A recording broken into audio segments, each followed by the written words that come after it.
What's happening? Back with the WRX. I got the engine in, but I need to hook everything up. So first thing I'm going to do is finish bolting the engine to the bell housing on the transmission. There's a couple of bolts that stick out of the engine that the threads got messed up in transit, so I'm going to try to clean those threads up, bolt that down, and then we're going to put in the turbo and hook up the downpipe to the exhaust. So that's our hope for this weekend. Let's get started.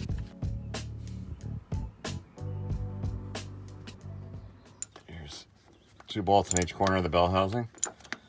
That's a stud off the engine with the threads messed up on it right there, so I'm going to have to try to cut new threads in. Pro tip, if the threads are messed up, clean them up before you put the engine back in the car. While you're down here, there it is. Don't forget the motor mount bolts.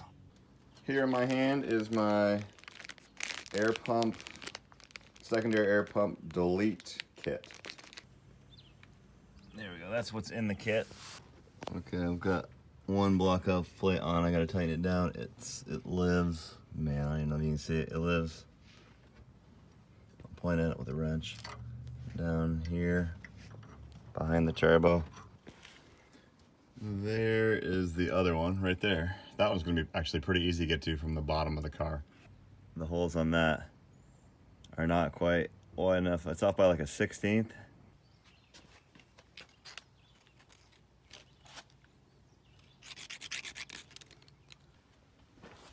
Putting the turbo in, first things first. Got the old gasket off, and we're gonna put a new gasket on there.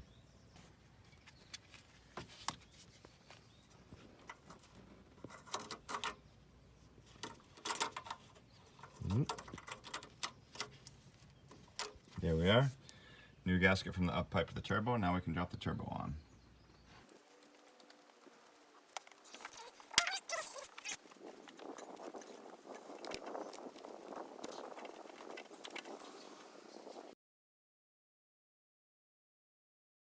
Okay, turbo's in. That was a major pain. The hard part was when you push the turbo down, the rubber air inlet gets kind of squashed. So I ended up having to loosen this bolt, and you can pull the air intake back and then wiggle it on. Okay, turbo is in. Next, we're going to hook up the downpipe.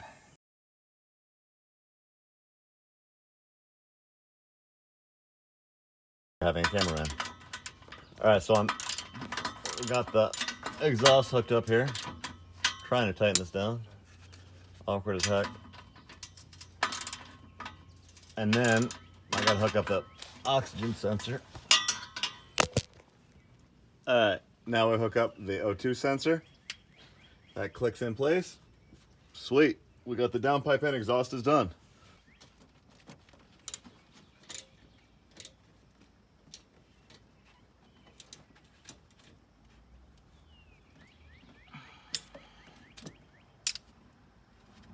The next thing I want to do, I haven't done yet, is to put in the starter. So I'm going to try and do that. Okay, I got the starter in and finished, and I also managed to get the air pump delete block off plate on this side. So that port's where I got to do the cooling cylinder 4 mod. All right, I'm going to call that a day. Got a little bit of sunny weather. So I was able to get some work done on the car.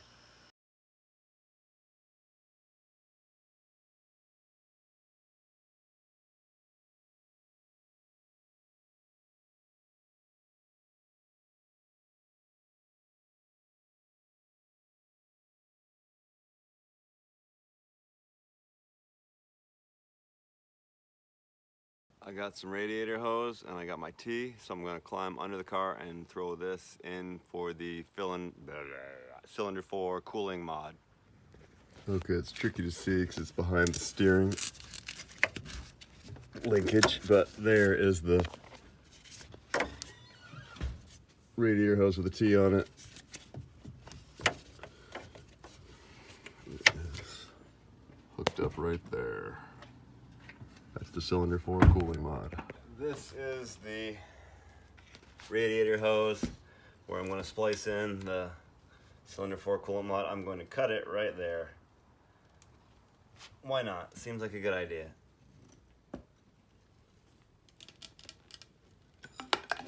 Boom. Got the cylinder 4 cooling mod done. It's a pain because it's hard to reach, but you can see down there, those two shiny hose clamps is where I teed into the radiator hose going into the cockpit of the car, and then the other one goes down to the block.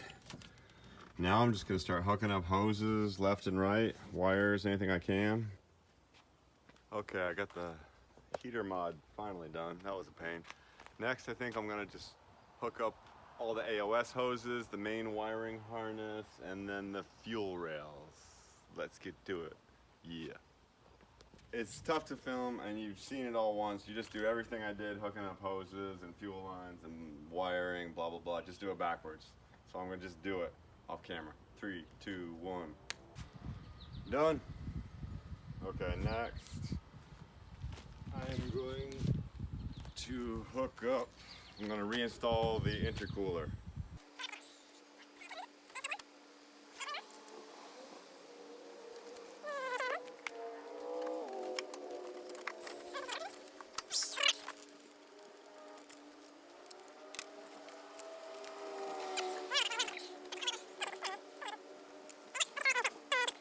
And now we're going to install the turbo blow-off valve.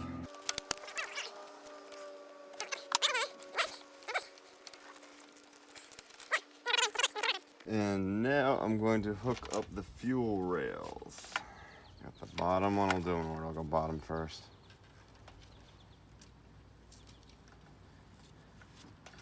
Can't say enough how much it's helped to have this red tape labels on everything. A little squeeze clamp it on.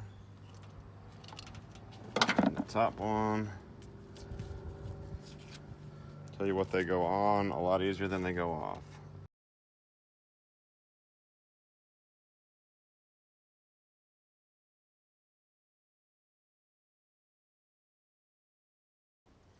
All right, and I got a new air filter for the WRX.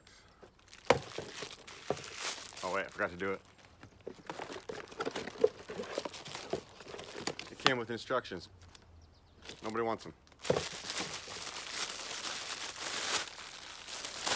Air filter, nice looking air filter, right? Cone. But I can't figure out, it's got a hole at the end. Why the heck would you want that? So I'm gonna have to plug that with something. So yeah, now I'm gonna stuff the air filter in down by the passenger front tire. All right, we got a lot of stuff back in. I got the air intake, the aftermarket Mishimoto something air intake. I got the mass airflow sensor hooked back up, and there, if you look in the side vent, you can see the, I think you can see it. I don't know, it might be too dark in there.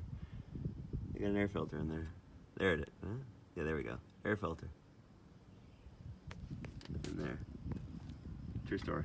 And next I'm gonna put in the expansion coolant, expansion tank, mixing, that thing. That's going in next.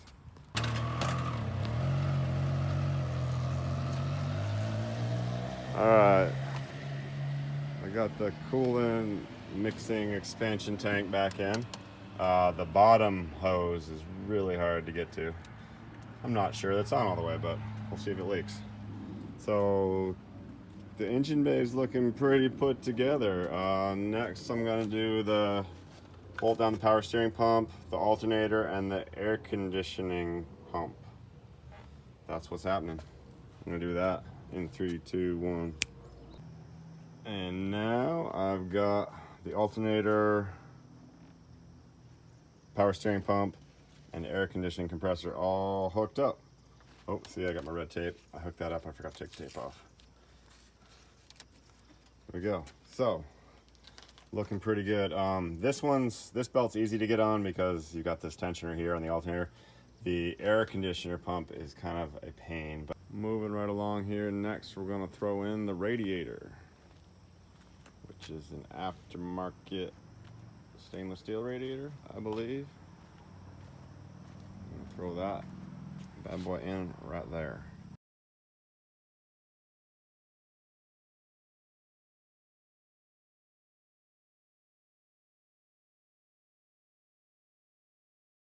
All right, last thing, got a brand new battery. Getting close. Gonna start it tomorrow, but I'm gonna put the battery in tonight. Here we go.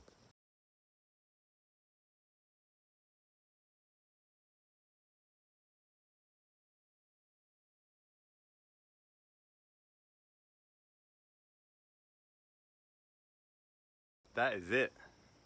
We are done. Don't know if it works, but we JDM swapped the WRX.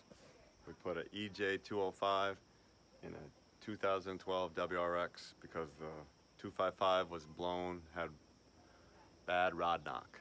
Tomorrow morning, I'm gonna start it up. If it runs, we're really happy. Just gotta add the motor oil and the coolant.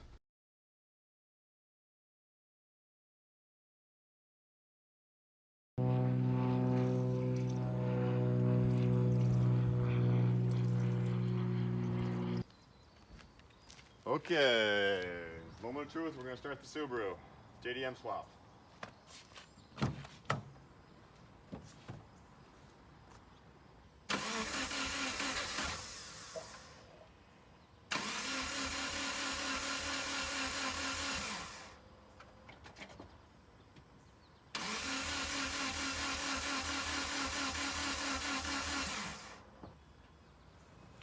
Well, it's turning over, but something's not right. Okay, I got my scanner plugged into the OBD, which is right under the steering wheel. I think you can see it in there. I had to unplug the access port. Yeah, I mean, this being a modified car, there's so many things that could be going on with it. Anyhow, I got the OBD scanner plugged in. Mass airflow sensor A circuit high, okay. All right, I'm here with the WRX. I can't get it started. I don't know why. All right, we're gonna crank it, see what the RPMs are.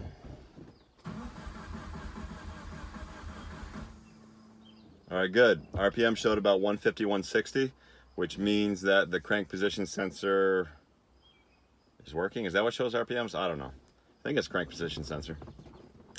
Yeah, so check one thing off the list.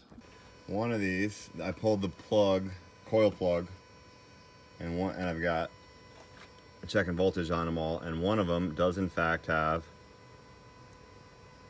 12 volts, or rather 14 volts on it. So that means our coil plugs have power. Hey, film this for me, will you? Do some in just film. Some in vertical and some in horizontal. Okay. It started. It's running. I didn't do anything. Wait, was this? You just started when I got here? Yeah, that was it. That was the first time I started. I've had it for a year. I've been working on it. Good. That's it. You're good luck. Yeah. You're good luck, Walter. Hell yeah, that's. Oh, that's awesome. Good. It's running. You should run up to Riley's work in his car. Yeah, right. Yeah, totally. It's running. All right, the WRX is running. I did nothing. I don't know why. I just started up. Sounds good. I don't know why I decided it would start now. That's it. Thanks for watching. Like, subscribe.